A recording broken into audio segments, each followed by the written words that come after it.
Ladies, have you ever been in that situation where everything's all fine and then suddenly he pulls away? Kind of like just withdraws, goes into the basement or the garage or the man cave and or digs deep into his phone and he's just not there. Why do men pull away when they're stressed? That's what we're going to talk about today on the channel He Said, She Heard, where we try to better relationships one step at a time with positive feedback to one another, tips and insights, and experiences we've had in our relationships. Let's build a better world, one healthy relationship at a time. I'm Bobby, your host, and if you're watching my channel for a stretch, you might notice this t-shirt from the previous video. Same day, 5 minutes later, here we go. Okay, so why do men pull away when they're stressed?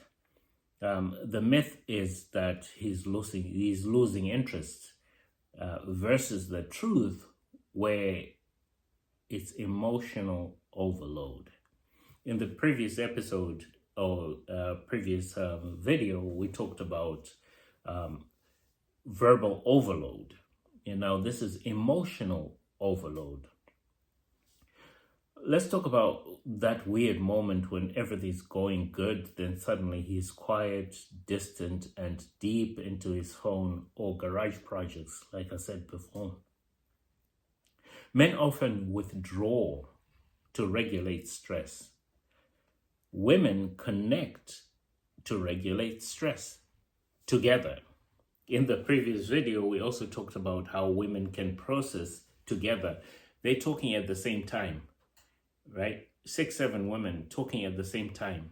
And the conversation is going swimmingly well. We men can't do that. That's weird. We men. Women. Okay. Most men can't do that. We process, regulate emotion by ourselves alone, usually, or with a couple of friends, 1 or 2. Personally, maximum is 1. Optimal is 0 friends and a sunset. That's how I regulate emotions. So when men pull away, don't jump to the conclusion that they're not interested or they are distancing themselves. Give them space. We'll get into that a little bit. But first, let's look at the scenario. She heard he's pulling away. Something's wrong with us. Sound the alarm, right? He said or thought, everything's too much right now. I need silence, not rejection. Let's think about that for a moment. So we have 2 people who are not communicating well. One is thinking he's pulling away, something is wrong. The other person is thinking everything is too much right now. I need silence, not rejection, right? So the 2 things that can bridge that gap. 1 is communication, 2 is space. The first, in terms of communication, ask clarifying questions. Is everything okay? And if he knows, yeah, take that, right? And check back later. Verbalize it too. Okay, I'll check back later with you because I feel like something's off. And if he says, no, it's fine, do check back later and say, how are you doing? How are you feeling? And the period to check back later, I can't give you a time frame. I can't give you a window. Play it by ear. Feel the room. Know your man. Know your person. When the mood is lighter, check in and see if everything's good. So space and communication. All right. And then the other thing is, don't chase. Respect his coping style. In other words, when you notice that your man retreats when he's stressed, don't go behind him when he's in the garage and trying to gather himself together, Voltron, put himself together. Give him space, because sometimes it feels a little claustrophobic. It feels like the walls are closing in and I just need space to breathe. I need space around me to expand. It's hard to put in words, but the space thing with guys is a real thing. And if we respect that, you'll find that your person might come out lighter, happier, better. The second thing is acknowledge your presence verbally. And you hear me say verbally a lot on this channel because sometimes we don't vocalize things enough. We don't say things enough. Say, I'm here when you're ready. And remember, in the last video, if you watched the last video, put some icing on it. Don't just say, I'm here when you're ready. That's dry. Moisture it up, pepper it up, spice it up, put some icing on it. I'm here when you're ready, darling. I'm here when you're ready, sweetheart, or whatever your pet name is for your guy. Use that. I forgot to switch on the microphone, so anyway.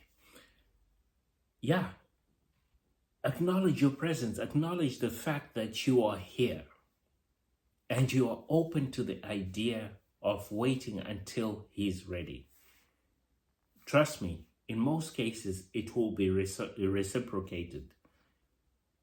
Just the idea and the knowing that my person is here and is waiting for me to be ready is heartwarming. Take it from a man, it is.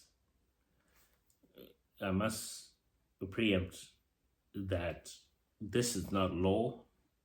I'm speaking for me and presuming that other men like me are out there. So I speak for men like me, and these things resonate with men like me, right? So don't take it as gospel.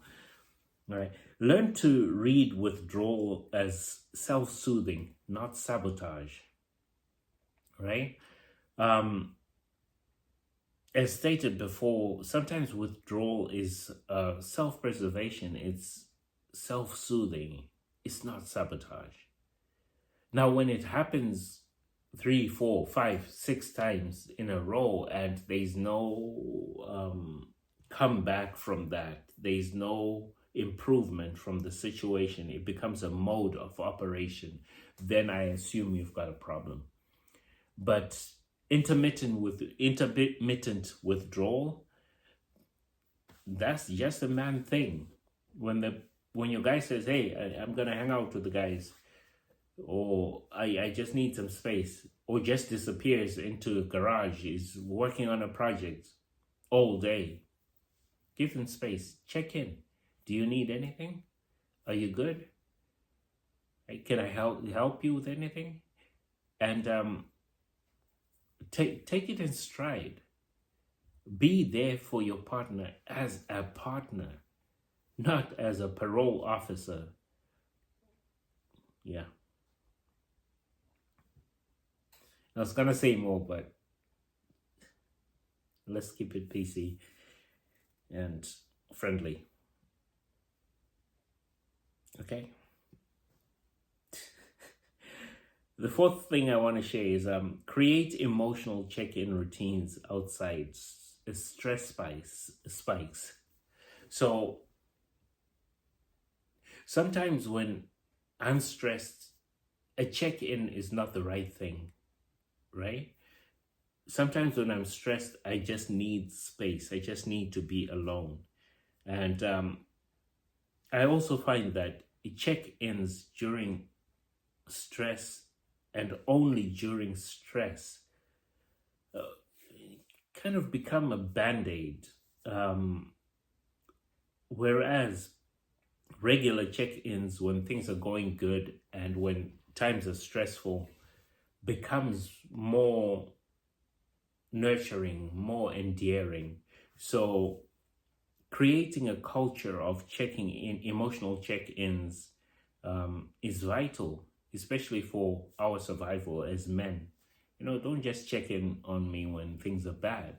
Check in on me when things are good too, And to the men out there, I hope we're all doing the same thing. I hope we're also giving out what we expect to receive.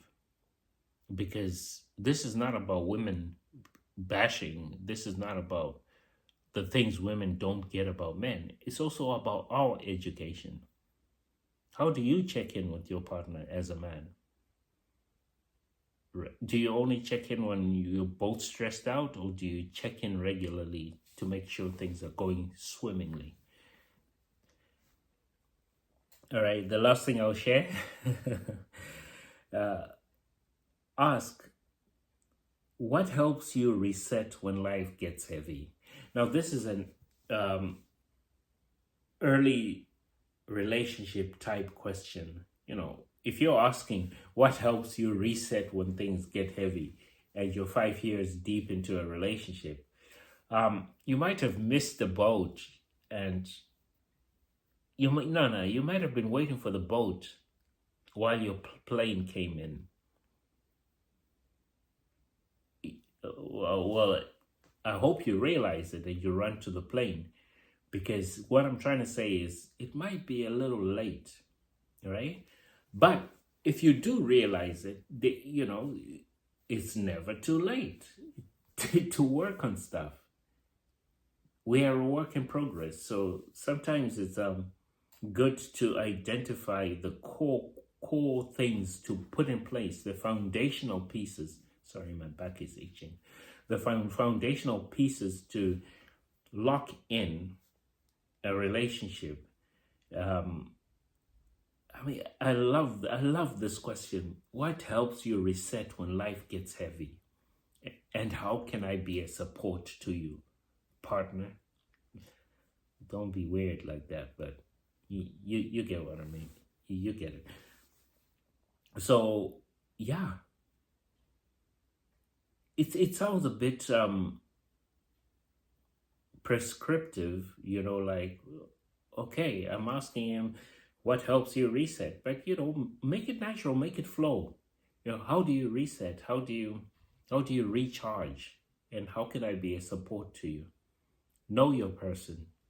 I think it's gonna be a running theme in my videos, where you'll hear me say know your person a lot, because it's more like getting a new appliance that you don't read the manual at all. You throw away the manual. You don't know how it operates. Then you say it doesn't work when you're not pushing the right buttons. Or it's like working on a computer program and you're punching in all the wrong keys. Then you blame the program for not working. Know your person. That's the manual. And when you know your person, you know how they reset when life gets heavy. And you know how to support them. So when men pull away, when they're stressed, sometimes it's not sabotage, it's not rejection. It's just looking for a space to reset in solitude. And that's okay. That's okay. There's a beautiful saying that goes, the birds always come home to roost. In other words, we always come back home.